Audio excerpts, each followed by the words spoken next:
सार्थक शर्मा जी, श्री हरिवंश। श्री हरिवंश महाराज जी, प्रभु जिन भक्तों ने आपको मानसिक रूप से गुरु मान रखा है, उन्हें कैसे पता चलेगा कि आपने उन्हें स्वीकार किया है या नहीं? तुम्हारे हृदय में ही गुरु बैठे हुए हैं। तुम्हारे मन में जब आया कि मैं इनको गुरु बनाऊं, तो उन्हीं के द्वारा दिया हुआ है। तो उनको पता चलने की क्या, तुम्हें पता बाद में चला, उनको पहले चला है। हमारी बात समझ रहे हो? तुम्हारे मन में आया कि मैं इनको गुरु बना रहा हूं, तो मन में कहां से आया? उन्होंने ही दिया। इंद्रियाणाम मनश्शास्मी, इंद्रियों में मन भगवान है और भगवान ही गुरु है। कोई मनुष्य गुरु नहीं हो सकता, कोई व्यक्ति गुरु नहीं होता। ये सब नाशवान शरीर है, आज नहीं तो कल नष्ट हो जाएंगे। गुरु था, गुरु है, गुरु रहेगा। गुरु तत्व है, ये शरीर बदलते रहेंगे, शरीर बदलते रहेंगे, वो तत्व वही विराजमान रहता है। आज इस मुंह से बोल रहा है, कल किसी और मुंह से बोलने लगेगा। गुरु तत्व कभी थोड़ी जाता है। संसार में गुरु तत्व बना ही रहता है जगत कल्याण के लिए। रूप बदलते रहते हैं, समय समय पर ऑफिस बदलती रहती है। ये गुरु की ऑफिस है। आज इस ऑफिस में बैठ के बोल रहे, कल किसी और ऑफिस में बैठ के बोलेंगे। पहचानते रहो अपनी गुरु की वाणी। गुरु ही बोल रहा है, दूसरा कोई नहीं बोल रहा है। पूर्ण समर्पण कैसे हो गुरु के प्रति? गुरु के ऊपर छोड़ दो। हम ऐसे किए हैं, पूरा उठा वो लेंगे। समर्पण की तैयारी हम करें, समर्पण वो कर लेंगे। उन्हीं के ऊपर छोड़ दो। आप बस उनके भविष्य की चिंता ना करूं। फिर भविष्य की चिंता करने का मतलब है गुरु शरणागति में कलंक। हमारा वर्तमान केवल गुरु आज्ञा में जाना चाहिए। भविष्य तो बड़ा मंगलमय होगा। वर्तमान यदि राधा राधा जा रहा है तो भूत भी पावन हो गया, भविष्य भी पावन हो गया। और वर्तमान के केवल 1 मिनट को तुम्हें संभालना है। हर मिनट को संभालना है, मतलब 1 मिनट, वर्तमान का मिनट राधा राधा राधा। अब ये 1 मिनट तुम्हारा भूत हो गया, जो अगला मिनट आया तो ये भूत हो गया ना, पावन हो गया। अब हम आगे 1 मिनट खाली नहीं जाने देंगे, तो हमारा भविष्य भी परम मंगलमय हो गया। हम वर्तमान को संभाले तो भूत और भविष्य सब मंगल होता चला जाएगा। महाराज जी, हरिवंश धर्म क्या है? हरिवंश धर्म पूछ रहे हैं। प्रेम। हा हरि राधा व वृंदावन सा सहचरी। वृंदावन में विराजमान सहचरियों के मध्य में प्रिया प्रीतम का प्रेम ही हरिवंश धर्म है। प्रिया प्रीतम का प्रेम धर्म ही हरिवंश धर्म है। समझ पा रहे? जी मोहित जी, राधे राधे। राधे राधे महाराज जी। महाराज जी, आप कह रहे हैं कि गुरु के द्वारा दिए गए नाम का ही जाप करना है, ऐसे आपके वचनों से सुना है, क्योंकि मनमानी साधना से ना तो भगवत प्राप्ति हो सकती है, ना ही सच्ची आध्यात्मिक अनुभूति प्राप्त हो सकती है। महाराज जी कह रहे हैं कि कुछ समय पहले इन्होंने एक अव्यक्त जो प्रकट में विराजमान नहीं है, उनको अपना गुरुदेव मान लिया और साधना में चलने का प्रयास कर रहे हैं और उन्हीं का नाम जप करते हैं। तो महाराज जी, आपके बताए मुताबिक प्रकट गुरु की गुरुवाणी, गुरु ग्रंथ साहब प्रकट गुरुदेव विराजमान है, उसके अनुसार चलो, सब ठीक हो जाएगा। गुरुदेव, प्रश्न ये है कि गुरु द्वारा दिया हुआ नाम जप करना है, जैसे आपने बताया, लेकिन हम नानक नानक शब्द ही उच्चारण करते हैं। तो हमने नानक शब्द ही उच्चारना शुरू कर दिया, ठीक है, तो वही उच्चारते जा रहे हैं आज तक। तो लेकिन वो गुरु द्वारा दिया हुआ नहीं है। ठीक है, वो गुरु का ही तो नाम नानक है। तो खाली नानक नानक शब्द उच्चार सकते हैं। उनको जब होगी ना, तुम्हारे हृदय में आके दे जाएंगे। तुम चिंता मत करो, तुम एक को पकड़ लो। समझ रहे ना? विश्वास करो। जिस दिन उनको पता चलेगा ना कि तुम पूर्ण रूप से उनके शरणागत हो, उसी दिन यदि नानक नाम से ही परम मंगल होना है तो आएंगे नहीं, वो उसी में पुष्ट कर देंगे।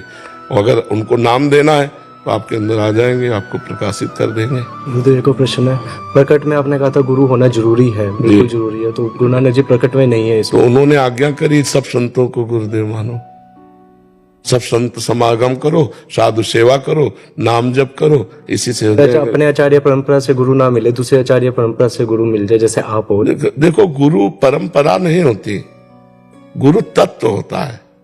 समझे ना? आपको एक ऐसे ग्रहण करने वाले बनना है कि जैसे ये बात आपको लगे कि ओहो, ये तो गुरुवाणी ही है, वो बात पकड़ ली। तीसरा संत बोला, वो बात पकड़ ली। 5वां संत बोला, हमने वो बात पकड़ ली, और सब बातों को जोड़ लिया कि ये गुरु की वाणी है। प्रगट में ही तो बोल रहे ना, तो ऐसे भाव से चला जाता है। 24 गुरु की वाणी पकड़ी दत्तात्रेय जी ने। दत्तात्रेय जी का नाम सुना है? बड़े अवधूत शिरोमणि महापुरुष हुए। 24 गुरुओं से उन्होंने शिक्षा ली। 24 गुरु को ऐसे नहीं साधु महात्मा, वैश्या, बाज, बाण बनाने वाला, अलग अलग सबसे शिक्षा ली, सबसे शिक्षा ली। सुनना चाहिए, पढ़ना चाहिए शास्त्रों में, तो बड़ा ज्ञान मिलता है। तो जहां से हमको अध्यात्म की बात मिले, हमारे गुरु ही बोल रहे हैं। रूप कोई हो, तत्व तो गुरु एक ही है ना, तत्व एक ही है, रूप बदल सकते हैं, गुरुओं के रूप बदलते रहते हैं, तत्व तो एक ही रहता है। गुरु बनाना जरूरी नहीं है। आपको इस समय अलग अलग मरीज के लिए दवा है, एक ही बुखार में 14 प्रकार के टेबलेट इंजेक्शन कह दे सबको एक ही दे, तो ऐसा नहीं। इस समय जो आपकी निष्ठा है, आपको जरूरत नहीं। लेकिन मेरी निष्ठा गुरुदेव मेरे को अपनी शरण में ले लो। शरण में ही हो अभी आप आपके बिना रह नहीं पा रहा। हाँ बिल्कुल बिल्कुल, आपने जो प्रेम दिया थोड़ा सा, उसके बिना नहीं रह पा रहा। जी जी, आप बिल्कुल जैसे आप अपनी शरण में ले लो, अपने अनुशासन में ले लो। हो गया, अंदर से हो गया, बाहर से क्या जरूरत है। ठीक, मैं उत्तराखंड से हूँ महाराज जी। मैं जैसे एकलव्य की तरह आपको पिछले 2 वर्ष से ध्या रहा हूँ महाराज जी। राधा नाम पहले मैंने 18 वर्ष हनुमान जी की स्तुति की, लेकिन 2 वर्ष से आपको ध्या रहा हूँ राधा नाम को। तो महाराज जी पिछले साल मेरे को हार्ट अटैक पड़ा, तो मैंने जिस टाइम चेयर में था महाराज जी, उस टाइम आपको ध्याया। मैंने कहा महाराज मेरे स्टेंट ना फटे, मतलब मेरे छाती में छल्ले ना फटे। तो महाराज आप मेरी जो डॉक्टर की टेबल होती है, मुझे साक्षात आपके दर्शन हुए। भगवान का खेल होता है। आपने कहा कि बट चिंता मत कर, मैं केवल राधा नाम ले। उस टाइम मैं हनुमान जी का नाम लेता, तो मैंने कहा महाराज जी मैं राधा नाम नहीं ले पा रहा हूँ, मैं राम राम कह सकता हूँ। तो जिस मंदिर में मैं ध्याता था हनुमान जी को, आप वही हनुमान जी साक्षात उठा के मेरे पास लेके आए महाराज। मैंने आपको साक्षात दर्शन 2 रूपों में देखा महाराज जी। खूब नाम जप करो, भगवदाश्रित रहो, भगवान बड़े करुणामय है। प्रेमलता जी, राधे राधे महाराज जी, आपके चरणों में कोटि कोटि प्रणाम। महाराज जी, सेवा, सुमिरन या सत्संग, इनमें सबसे श्रेष्ठ क्या है? सत्संग, क्योंकि सत्संग से ही सेवा और सुमिरन में हमारी दृढ़ता होती है। मति कीरति गति भूति भलाई, जब जे जतन जहां जे पाई, सो जानो सत्संग प्रभाऊ, लोकों वेद न आन उपाऊ। सत्संग से ही हमें सुमिरन का भी ज्ञान होता है, और सत्संग से हमें भगवान की सेवा का ज्ञान होता है। इसलिए प्रथम भगति संतन कर संगा, अगर हमें संतों का संग मिले तो हमारा सुमिरन भी बने और भगवत सेवा भी बनेगी। तो इसमें प्रधानता फल दृष्टि से नहीं, सेवा और सुमिरन में हमारी गाढ़ रति हो, इसके लिए सत्संग अति अनिवार्य है। प्रारंभ भी सेवा और सुमिरन सत्संग से ही होता है, और उसमें रति भी। भजन ना हो संग बिनु, और भजन बिना नहीं प्रेम। अगर भगवत प्रेमी महात्माओं का संग ना हो तो भजन नहीं बन पाएगा। अगर भगवत प्रेमी महात्माओं का संग ना हो तो भगवान की सेवा की पद्धति ही नहीं आएगी। तो हमें लगता है सर्वश्रेष्ठ है सत्संग। सत्संग से ही सेवा और सुमिरन की प्राप्ति होती है, सेवा और सुमिरन से ही सत्संग की सार्थकता है। अगर सत्संग सुना और सेवा सुमिरन नहीं हो रहा तो आपका सत्संग व्यर्थ गया। सत्संग का फल है सेवा और सुमिरन। सेवा और सुमिरन से ही हमारी भगवदाकार वृत्ति बनती है, भगवदाकार वृत्ति से ही भगवत प्राप्ति होती है। जी, तारन कुमार जी, राधे राधे बाबू। राधे राधे महाराज जी। महाराज जी, मैं जब भी नाम जप करता हूँ तो पिछले बुरे कर्म बहुत परेशान करते हैं। अभी हमने चर्चा की ना। हाँ जी, वो सब कुछ दिखा देते हैं महाराज जी। हाँ, वो डिलीट होने के लिए आते हैं। तुम डरो मत, नाम जप और बढ़ाओ, वो धीरे धीरे सब डिलीट हो जाएगा, सब नष्ट हो जाएंगे। जो हमारा पूर्व में लिखा पड़ी है ना कर्मों की, वो सब अंदर ही बैठी हुई। मन एक ऐसा चिप है जिसमें लाखों करोड़ों अनंतों जन्मों का पूरा वीडियो रखा हुआ है। चित्रगुप्त जी मैं चित्र सहित रखते हैं, देखो भजन करो तो तुमने जो किया पूरा चित्र सहित आ जाएगा कि नहीं आ जाएगा। तो चित्रगुप्त जी पूरा चित्र सहित मन रूपी चिप में भरा है, अब पूरी डिलीट होनी है। निर्मल मन जन सो मोहि पावा, मोहि कपट छल छिद्र न भावा। पूरा का पूरा मन को निर्मल करना है। तो इसीलिए प्रयास प्रयत्न अपना और कृपा ठाकुर जी की खूब नाम जप करो। धीरे धीरे एक एक मैसेज डिलीट होता है। इसमें सब एक साथ डिलीट होने वाला सिस्टम नहीं है, मन में एक साथ डिलीट नहीं। करत करत अभ्यास के जड़मत होत सुजान, रस्सी आवत जात ही सिर पर होत निशान। सहत सहत बाढ़े भगत गृह तन गुर हित गार। धीरे धीरे धीरे धीरे अभ्यास करते रहो और सहते रहो, ये सब डिलीट होते चले जाएंगे, धीरे धीरे होते जाएंगे। काम क्रोध कभी कभी बहुत हावी हो जाते हैं और बार बार गिराने लगते। अभी आपको पहले बताया नहीं आपको कि जब तक थप्पड़ खाते रहो तब तक तो समझ में रहेंगे मैं तो पिट ही रहा है, और जब आप पिट करके आगे बढ़ना चाहोगे तब वो असली स्वरूप अपना दिखाते हैं। तभी कहा ना कि फिर तो लगता है जब भजन नहीं करता था तो अच्छा था, भजन जब से कर रहा हूं तब तो और गंदगी बढ़ नहीं रही, वो अंदर से निकल रही, वो परास्त हो रहे हैं, वो धीरे धीरे आपके हृदय को खाली करेंगे। अब नाम भगवान अंदर गए ना, वो सब मंगल कर देंगे। खूब नाम जप। 1 साल से सुन रहा हूँ, सब चीजों पे नियंत्रण हो जाता है, लेकिन जब सामने स्वादिष्ट भोजन आता है ना तो मन कहीं ना कहीं श्री जी को भोग लगा के पाओ, कोई परेशानी नहीं रहेगी। मन में मतलब मन बच में नहीं जाता। देखो कोई बात नहीं, खूब स्वाद लेके पाओ। ये जलेबी श्री जी ने पाई है, ये रसगुल्ला श्री जी ने पाया, ये समोसा श्री जी ने पाया, कोई परेशानी नहीं। ठीक है, आप जो चीज अच्छी लगे वो पहले श्री जी को भोग लगाओ, ठाकुर जी को भोग लगाओ। प्रदीप भारद्वाज जी हिमाचल से। राधे राधे महाराज जी, आपके चरणों में कोटि कोटि प्रणाम। महाराज जी, मैं एक शिक्षक हूं और आपकी कृपा से भगवत भाव करके बच्चों को पढ़ाता हूं। आपकी प्रेरणा से बच्चों को कुसंग और नशे से दूर रहने के लिए भी प्रेरित करता हूं। आपके वचनों को प्रतिदिन बच्चों को सुनाता हूं, जिसका प्रभाव भी नजर आता है। महाराज जी, आपकी कृपा से निर्भय, निशोक और निश्चिंत हो गया हूं।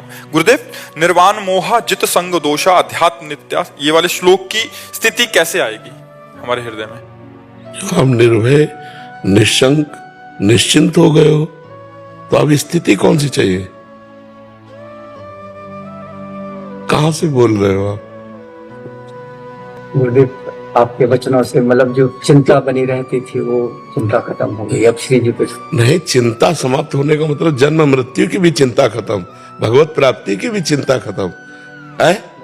तो भी कैसे बोल दिए? तभी तो हम आश्चर्यचकित हो गए, आपकी तरफ देखा। शब्दों को बहुत संभाल के बोलना चाहिए। संत सभा में जैसे आप निश्चिंत भी हो तो भी नहीं बोलना कि मैं निश्चिंत हूं। आपके सहारे निश्चिंत होने की चेष्टा करता हूं, या भगवान के सहारे निश्चिंत होने की चेष्टा करता हूं। पूर्ण निश्चिंत तो जो है वो भी नहीं कहते मैं निश्चिंत हूं। देखो, हनुमान जी महाराज राम जी से मिल रहे तो कह रहे, एक में मंद मोह बस, कुटिल हृदय अज्ञान, पुनि प्रभु मोहि विसारेउ दीन बंधु दैन्य। तभी हमका इस तरह से बोल पाना तो अज्ञान का ही लक्षण है। मैं निश्चिंत हूं, मैं निर्भय हूं, मैं निशोक हूं, तो ये तो अज्ञान का ही लक्षण है। स्थिति होती है, बोला नहीं जाता है। ठीक है।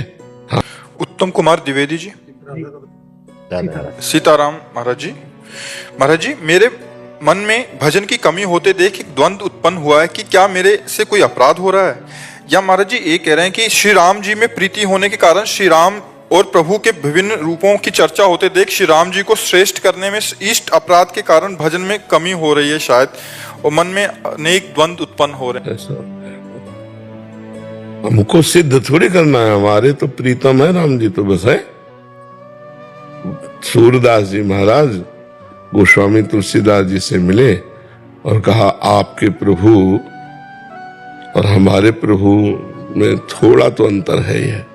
हमारे प्रभु 16 कलाओं से पूर्ण है, क्योंकि चंद्र वंश में प्रकट हुए और सूर्य वंश में आपके प्रभु प्रकट हुए, तो 12 कलाओं से युक्त है। तो राम जी 12 कलाओं से? अभी तक तो हम तो केवल दशरथ पुत्र लाडले राम को भज रहे थे, आज पता चला कि 12 कला भी है गोस्वामी जी की। हम केवल राम से प्रेम करते हैं, कलाओं से नहीं। हम गुणों से प्रेम नहीं करते, हम राम जी की महिमा ऐश्वर्य से प्रेम नहीं करते, हम राम जी से प्रेम करते हैं। तो प्रेमी को अपने प्रीतम को सर्वश्रेष्ठ सिद्ध करने की जरूरत नहीं होती। हरि जी बोलते हैं, हरि रसना राधा राधा रट। अगर हम अयोध्या जाएंगे तो जय बोलेंगे, जय सिया राम की, क्योंकि धाम आए हैं जिनके, तो धामी की तो जय जयकार बोलेंगे। अब हम सोचे कि हम कट्टर उपासी हैं तो फिर तुम्हारी उपासना में बट्टा लग जाएगा, तुम्हारी उपासना में बाधा पड़ जाएगी, क्योंकि तत्व तो दो है नहीं। पर जहां जिस रूप में विराजमान है वहां उस रूप की जय बोलनी पड़ेगी। जब यदि हमारी श्रद्धा नहीं है तो हम जाएंगे क्यों? और जब श्रद्धा है तो फिर हमको वही बोलना है। मान लो कनक बिहारी के सामने है तो हमें जय सिया राम बोलना है, क्योंकि वहां प्रभु सिया राम रूप से विराजमान है। इसमें हमारी भक्ति में कोई थोड़ी फर्क पड़ जाएगा। कोई और हो तो थोड़ा फर्क पड़ने वाली बात है, वही है, दूसरा कोई है नहीं। तो इसमें सरसता होनी चाहिए, कट्टरता नहीं। अनन्यता होनी चाहिए, कठोरता नहीं। और कहीं ना कहीं ऐसा कुछ तो फिर भाव में अंतर भजन पड़ जाएगा। उतावलेपन की वजह से उसे साधन उतावलेपन से सिद्ध नहीं होता, बड़ी गंभीरता और धैर्यता से सिद्ध होता है। पर हम तुम्हें धन्यवाद देते हैं कि किसी भी तरह से आप भगवान के प्रति अपनापन बढ़ा रहे हो, तो भगवान आपको संभालेंगे, वही आपको सतमार्ग में पुष्ट करेंगे। नहीं, आपके नेत्रों से झलक रहा है कि आप मतलब विपरीत चिंतन करते हो, ऐसा है क्या? है? कभी जैसे भगवतिक चिंतन हो तो लगातार होता है, फिर कैसे विपरीत चिंतन हो वो भी लगातार होता है। नहीं, विपरीत चिंतन लगातार साधक का नहीं होता, विपरीत चिंतन तो सेकंड में काटा जाता है, लगातार चिंतन तो प्रभु का होता है। आपकी वाणी के प्रभाव से अभी बस ये चलना चालू ही किया कुछ समय पहले, और ये हमारे चित्रकूट वासी करता है। अच्छा। और ये भक्ति से जुड़ना चालू हुआ आपकी ही वाणी के प्रभाव से। इसके विपरीत साल 1.5 साल पहले कुछ भी नहीं था। एक दिन 22 जनवरी 2000 हाँ, तो अभी से आपके वचन से रात्रि से प्रभाव आया, तब से इसने भजन चालू किया है। और चित्रकूट के निकट इसका जन्म हुआ है, तो वहाँ गांव से तो रहन सहन, तो ये कई बार हमसे चर्चा में, तो हमने कहा चलो महाराज जी के पास, इसीलिए। और आशीर्वाद इनको की भक्ति बड़े। हाँ, बिल्कुल बिल्कुल बिल्कुल बिल्कुल। थोड़ा सा सुलझ जाओ, थोड़ा सा सुलझने की जरूरत है। जड़ चेतन जग जीव जत सकल राम में जान। अब जैसे तुम्हारा नाम कृष्ण हो, हम राम उपासक हैं, तो हम तुम्हें कृष्ण कह के बुलाएंगे कि नहीं बुलाएंगे? ए कृष्ण भैया बुलाएंगे नहीं? ए माधव भाई। तो उसमें हमारे इष्ट में कोई फर्क पड़ गया क्या? हमारी बात समझना। किसी का नाम है राजकुमार, किसी का नाम है श्यामचंद, तो हम जो नाम पुकारते हैं किसी के, उसमें हमारी इष्ट में कोई फर्क पड़ गया क्या? उसका नाम है, उसका नाम उच्चारण कर दिया। ये जो आंतरिक द्वंद्व है, ये भक्ति में नहीं होने चाहिए। अगर कोई राधा नाम कीर्तन कर रहा तो हमारे आंसू आ जाने चाहिए। एक बार जा रहे थे यमुना जी के दर्शन करने, और सुबह सुबह रामायण चल रही थी। जनकपुर की बगीचे में, उपवन में, जब राम जी पुष्प लेने जाते हैं और सियाजू पधारती, तो जो रामजू का पहला दर्शन सियाजू और सियाजू का पहला दर्शन रामजू, उस समय जो स्थिति होती दोनों की, प्रिया प्रीतम की, सिया राम जी की, और बैठ गए, चलना नहीं हुआ, मतलब हिम्मत नहीं हुई कि मैं चल पाऊं। एक वृक्ष की चबूतरा था, वहीं बैठ गए, बस उसी चिंतन में। वही प्रिया जो है, वही सिया जो है, वही श्याम जो है, वही राम जो है। लीला में भगवान अलग अलग, अवधपुरी में लीला की, हाँ मथुरा वृंदावन में लीला की, प्रभु तो वही हमारे ही है ना। जब गौर से नेत्रों में देखो तो वही नजर आते हैं, कोई दूसरे थोड़ी होते हैं। महाराज जी, ये हम सब साधकों के लिए भी बहुत महत्वपूर्ण प्रश्न है। कभी कभी क्या अपनी उपासना, अपने सांप्रदायिक जो एक हमें वो मिला है, हम उसको श्रेष्ठ करने के लिए दूसरों की निंदा? नहीं नहीं, बिल्कुल हानि हो जाएगी। अपनी उपासना से हाथ धो बैठोगे। अगर निंदा कर दी या किसी को नीचा समझा तो आपकी उपासना चली जाएगी। कट्टरता में भी कभी कभी नहीं, कट्टरता तो आनी नहीं चाहिए, अनन्यता आनी चाहिए, सरसता आनी चाहिए। जब आपको आपकी प्रियता के लिए हम बोलेंगे, जैसे आपको कि मुझे रसगुल्ला पसंद है और हम आपका स्वागत करना चाहते हैं, तो हम रसगुल्ले ला के देंगे ना। आप हमसे कहो महाराज जी आप सियाराम बोल दो, सियाराम सियाराम सियाराम। लेकिन अब हमसे जैसे अभ्यास के साथ आप कहो तो हम कहेंगे राधा राधा राधा, क्योंकि हमारा अभ्यास हुआ, हमारा चिंतन ही नहीं है, हमारा अभ्यास वो कार्य कर रहा है।